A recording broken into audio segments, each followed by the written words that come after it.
Miss Danielle Denise, beautiful first. Yeah!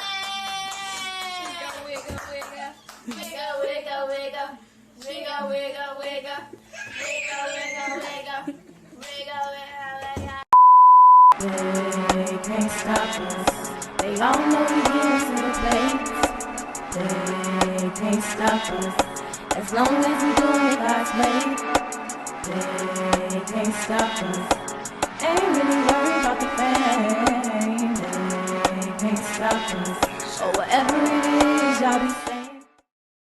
We're here with Miss Danielle Ferguson, and we're here to talk about her book, Life in Lupus. Can you please tell me about who you are and tell me a tad bit about the book?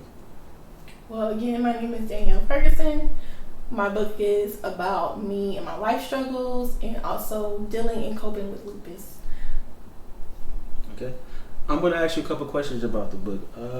What day did your dad's mom pass away?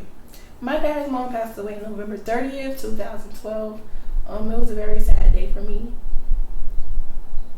Okay. Where were you when you heard the news? What were you feeling at that time? I was picking up one of my best roommates' friends, and we were going back to my house so that she can spend the night. And my great aunt gave me the call, which is my grandmother's older sister. Okay. How did you cope with that loss? I didn't deal with it very well at the beginning. I was drinking all the time, partying probably way too much, more than I usually would. Because I just didn't believe that I was going to be losing the biggest person in my life. One of the biggest persons in my life.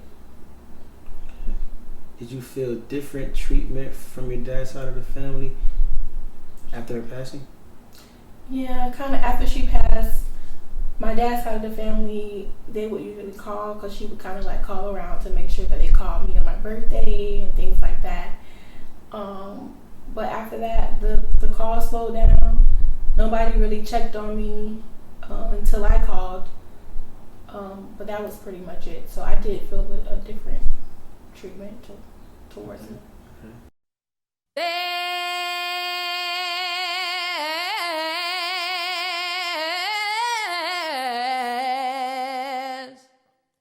There's a leak in this old building, and my soul Has got to move. my soul, Has got to move. ooh, my soul. Has got to move. There's a leak in this old building, y'all, and my soul. Has got to move. I got another building. A building not made. Yeah. This old building keeps on leaning, y'all, and my soul, Has got to move. my soul, Has got to move. my soul. Has got to move. This side door right here, that's the finance office. Those two windows, well, three actually, and that's like a little closet right there. And then behind that, where those rails are, I don't know if you can really see that, but that's the kitchen area where they cook the breakfast. We used to get off the church van and go back here to breakfast. We used to have corned beef and grits, bacon, sausage, and grits and eggs. And then we would move to the church for Sunday school. After Sunday school, we would come out here for a second and then go back. My great-grandmother and my great-grandfather owned this. This is the second part of the church. We call it the school. And basically, this is where they had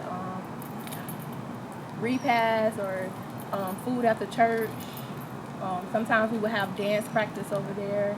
My grandmother, actually, Darsan, she would come set up here sometimes, and she would have clothes, like tons of clothes, underwear, school clothes, regular clothes to go out, church clothes, and she would sell it to the community for half of the price, more than half off than what she bought it for, or what she received the clothing for. A lot of people used to wait for her to come in town for that, especially when back to school was coming in.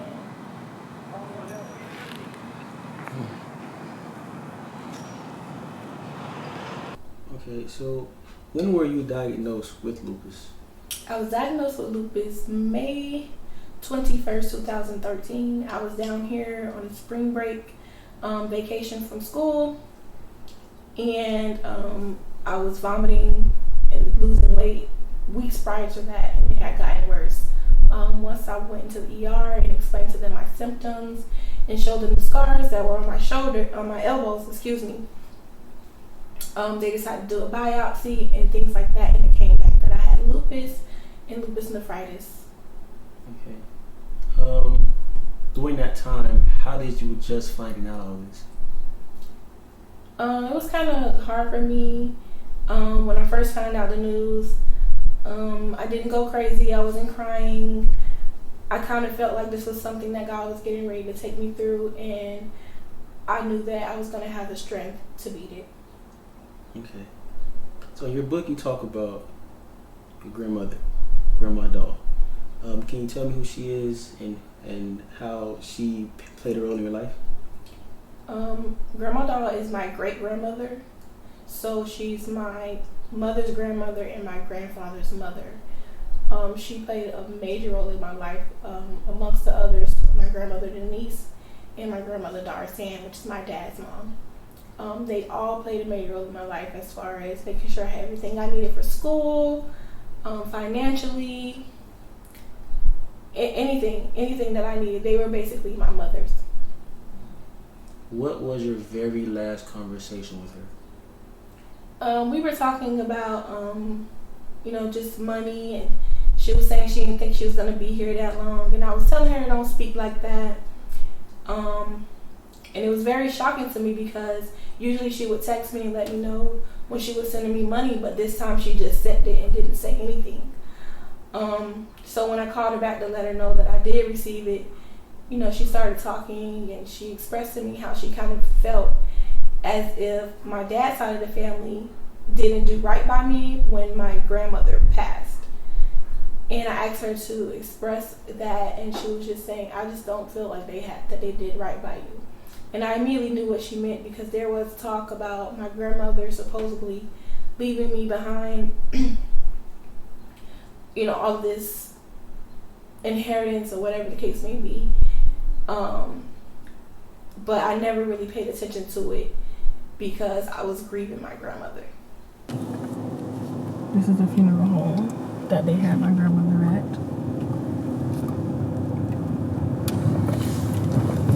Everybody dressed up in a limo to come here, and nobody invited me.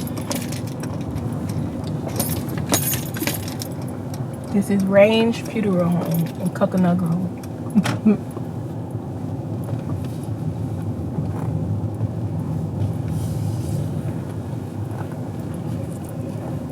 Okay. So it says in the book that you were placed inside a psych ward while you were in school in Tallahassee. Can you tell me exactly what transpired, what put you in that situation, and your first experience in there? Well, I basically went in there after I came back from my grandma Doll's funeral and finding out the things about my dad's side of the family. So I was very upset. My mind was all confused. I was also taking medication because I was also very, very sick at that time. So I was going lucid, and I became violent to everyone that I was around. So they decided they wanted to put me into a mental behavior center. At first, I didn't know that it was a mental behavior center I was going into. I thought I was going to be going to a doctor to be sedated because of the medication that I had taken, but that was not the case. So it says in the book that you were also placed at Jackson Behavior and CHI. Can you tell me your experience in those two? So once I was discharged from Tallahassee Memorial mental behavior center, my mom drove me back down to Miami, and we were having a confrontation in the car by conversation, and I blurted out that I knew of her and a pastor having an affair from the hometown we were in, and I believe that I was being looked upon as being the same type of woman that she was because I was her daughter, and God was telling me that there were not things that was done right in my family, and I was going to be the one used to fix it and speak up on things. Did you feel like everyone was against you? I really did, especially when I was placed in the mental behavior center. Being the fact that my mother was the one saying, something is wrong with her and things like that, is why, the officials there at the facilities, admitted me and Baker acted me. But they didn't know that I was actually defending myself through something so traumatizing that had just happened to me. Now it says here that you went through an awakening. When did you realize that you were going through that? I realized I was going through awakening when I started hearing the voice of God and actually recognizing it was the voice of God. On the other hand, as with me being angry, I knew the things that my angry thoughts wanted me to do were not of God, but the things that God wanted me to do, I kind of followed on that. Once my grandmother put that bug in, my great grandmother doll put the bug in my ear about my dad's side of the family not doing right by me as far as my paternal grandmother was concerned. Okay. I kind of went into my own investigation and listened to the voice of God. He led me to go to the church one day, and he didn't want me to, call them and let them know I was coming like I usually do, for I didn't know how many years. And once I walked in, God revealed everyone who was involved, and they were all my grandmother's brothers and sisters. They were so shocked to see me, and that is how I knew everyone who was involved. Okay. So it says here that you found out that your dad's mom was missing her headstone. How did you find out about that? Once I came for my great-grandmother's funeral, she had 2 weeks later after that, a few days later after that conversation, she had passed away from a fall, so it was a sudden death. So when I came down for her funeral, I went to visit my paternal grandmother's grave, and there was still no headstone. I had been asking questions about it months prior, but no one could give me a straightforward answer. Okay. So who was in charge of your grandmother's estate? It was the second to oldest brother, so he was my great uncle, which is her brother. And how did you feel about that situation? I really had no feelings about it. Honestly, if she would have told, while she was alive, she would have told me that's what she did, I would have been like, oh, okay, and trusted it, because I never would have imagined that my family would do this, or even her brothers and sisters would do that to her. But it was never a conversation with me about what she left. It was always with my grandmother, because they were the ones that were taking care of me. And how did you find out that it was wrongdoing? Once I left the church, after seeing, the look on their faces and how they were trying to kind of avoid me a little, I went down to my great-grandmother's house in Perrine to visit my dad, where he had been staying 2 years after my grandmother passed.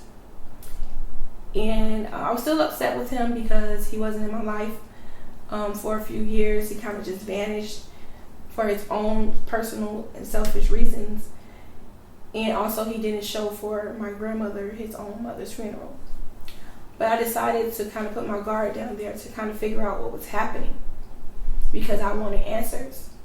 So once I went to him and explained the feelings that I felt after visiting church, and the difference in their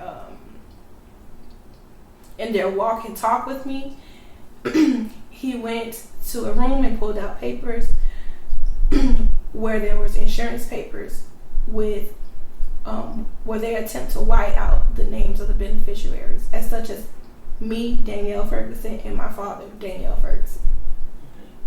How is the relationship between you and your father now? My father and our relationship is kind of up and down. I will say he has played a big role into all the things that I'm into today. He started me off with t-shirts when I had my t-shirt company. I had fun with it for a while, but I kind of learned, the business side of things. And now I'm able to expand into my own businesses and the things that, I want to do. I am starting to realize what I'm actually here to do, the gifts that God has given me that I've just been very shy to kind of like show. So everything that I'm doing now as far as work is concerned and my entrepreneurship, he has definitely played a role in encouraging me to do that.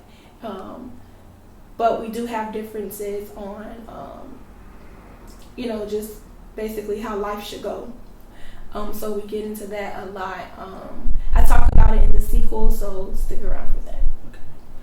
Okay. So, did your family try to talk to you about anything? My dad's family did not try to talk to me. When I did try to approach him, every time it just almost becomes violent. So it became to a point where I had to just leave it alone and do things on my own. Okay. Have you tried to work it out with him? I have. I've tried to call to ask questions as to, why would they do it to my grandmother? What did we do to them? And, what kind of financial bind were they in where they felt like they couldn't come to me and I wouldn't help them. Now you talk about your relationship with God in your book. How is it now? How is it going currently? I believe my relationship with God, it's great. We're all not perfect, but I think if anyone is not close to him, I am. I think that it definitely shows to a lot of people, not to brag or anything, but everybody can have that close personal relationship and protection of God if you continue to speak his name and talk about him daily and seek him and glorify all the things that he is doing and allowing us to do right now today. So, for your readers out there, what do you think they missed while reading your book? I think a lot of people missed the message. And the message was to just never give up and believe in God 100% that he can do all things. And all things are possible, even the impossible. I feel like a lot of people were picking through pages to try to figure out what was going on between me and a friend or a relationship, or more importantly, me and my mother. That was the biggest one. So I want readers to kind of, take a look back or try to put themselves in my shoes while reading to understand where I'm coming from. Now I already know the answer to this question because I am one of the readers, but do you think anyone else was upset about your book? Oh, a lot of people was upset about this book. Before I even wrote the book, I prayed. God gave me the vision in the mental behavior center to start writing when I realized I couldn't speak to anyone else about what I was going through without them calling me crazy. So yeah, a lot of people were upset, and I knew that it was going to be that way. But I prayed for the strength to endure all of the negative comments, and and just embrace more so of the positive comments and feedback that I did get from the book. Did you happen to use any real names in the book? No, I didn't use any real names. I definitely looked that up before I decided to go into this, becoming an author and things like that. But I did not use real names. But if you know me, you probably would know who I'm talking about. So you mentioned not so long ago that you have a sequel coming out.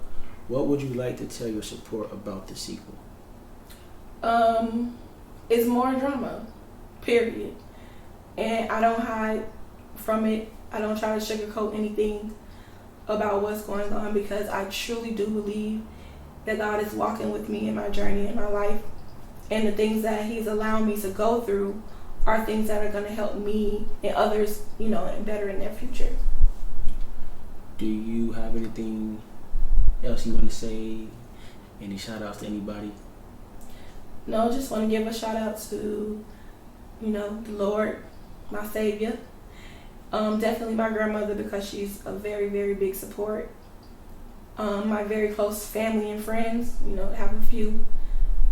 And that's pretty much it. And I want to shout out to even those, you know, that feel the way about what I'm doing. You know, I still love y'all. I haven't changed. I'm still the Danielle that you guys knew. You just can't walk over me. God has opened my eyes to a lot of things. And, you know, I learned how to say no. And I think that if you guys take a look deep into what I'm saying, you'll understand that all I'm trying to say is we should treat each other better.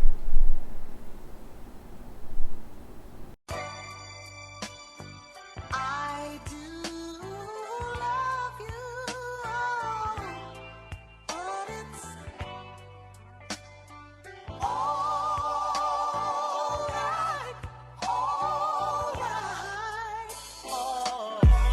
Bigger struggle, bigger blessing. Right now, that's my number one lesson. All that worrying don't make nothing better. You got your mind on cheddar, I got my mind on heaven. I mean, I'm after something far bigger than cash. Money just happens to come along with the plan. And lately, I've been talking to my shrink like, ain't God good for the struggle he bring? Oh, I'm back in the building. Somebody saw me so I can make new children. And I hope they not getting in their feelings. Cause I sure don't look like no dentist with Timmy's and denim. Wanna copy the style called Timmy. I heard it's got plans, grand wishes. Hey, fireman, if you listening, when we hit the Grammys, don't give me no liquor. Cause you see what the Henny did to Ye. Man, that's all I'ma say. I've been way too nice for too long. Helping all these niggas on they songs. God bless Jay Woody, almost home. And Auntie Jackie was almost gone. I don't know what I'd do if she wasn't here. I'm too young to be growing these gray hairs. But bigger struggle, bigger blessing. Right now, that's my number one lesson. All that worrying don't make nothing better. You got your mind on cheddar, I got my mind on heaven. I mean, I'm after something far bigger than cash. Money just happens to come along with the plan. And lately, I've been talking to my shrink like, ain't God good for the struggle he bring? When I come around, they be smiling at me. But when I leave, everybody got a problem with siege. Holla at me, I'm just a phone call away. Got a phone call that'll mess up your whole day. A month, a year, whichever. Or your whole damn life if I tell them. But you don't wanna take it that far. I'm just trying to shine. What you mad for? Oh, I'm aiming for greatness. So I don't got time for that fake shit. And Lord forgive me for my language. Go from good guy to bad boy like Mace did. Sometimes I just can't hold on to what I'm feeling inside. Had to do it for the ladies one time. Okay, we back. Oh, bigger struggle, bigger blessing. Right now, that's my number one lesson. All that worrying don't make nothing better. You got your mind on cheddar, I got my mind on heaven. I mean, I'm after something far bigger than cash. Money just happens to come along with the plan. And lately, I've been talking to my shrink like, ain't God good for the struggle he bring? Oh, all them late nights in Houston. Kamisha would always come through. In New York, I was always with Diamond. I messed up your hair, girl, I owe you a stylist. Brandasia in North Carolina. She was Cuban like my links, and I was always with a priest. Till her baby daddy tweaked, now we don't even speak. Oh, they say you win some, lose some. Red said don't think about it too much unless you hit it wrong. And your pull-out game ain't strong. Now you got